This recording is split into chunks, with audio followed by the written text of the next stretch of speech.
Welcome to my channel. చిన్నారులకు దిష్టి తగిలితే కర్పూరంతో నరుడి కంటి దృష్టితో చిన్నారులు నానా రకాల ఇబ్బందులు ఎదుర్కొంటారని ఆధ్యాత్మిక పండితులు చెప్తున్నారు. నరదృష్టి కారణంగా వచ్చే ఇబ్బందులను దూరం చేసుకోవాలంటే పిల్లలకు దిష్టి తీయాలని, కర్పూరంతో చేస్తే ఇంకా మేలుంటుందని వారు సూచిస్తున్నారు. పిల్లలకు దృష్టి అనేది సులభంగా తగులుతుంది. పిల్లలంటే చాలామంది ఇష్టపడుతుంటారు.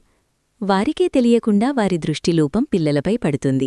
ఫలితంగా పిల్లల్లో నలత, జ్వరం, జలుబు వంటి రుగ్మతలు ఏర్పడతాయి. కంటి దృష్టి లోపాలు తొలగిపోవాలంటే బుగ్గపై కాటుక పెట్టాలి. అన్నం తినకుండా మారాన్ చేస్తే కంటి దృష్టి పడి ఉంటుందని భావించి రాళ్ల ఉప్పుతో దిష్టి తీయాలి. ఆపై ఆ ఉప్పును నీళ్లలో కలిపేయాలి. 5 ఏళ్లు దాటిన పిల్లలకు అన్నం వార్చి పసుపు, కుంకుమతో కలిపి వాటితో దిష్టి తీయాలి. ముఖ్యంగా కర్పూరంతో దిష్టి తీయాలి. అప్పుడప్పుడు పిల్లలు కింద పడితే కర్పూరాన్ని పళ్ళెంలోకి తీసుకుని పిల్లలకు 3 సార్లు తిప్పి పక్కన తీసేయాలి. కర్పూరం కరిగేట్లు కంటి దృష్టి కూడా కరిగిపోతుందని విశ్వాసం. For latest updates subscribe my channel. మీకోసం మరిన్ని వీడియోస్ చేస్తాను. Press the bell icon for notification. Thank you for watching.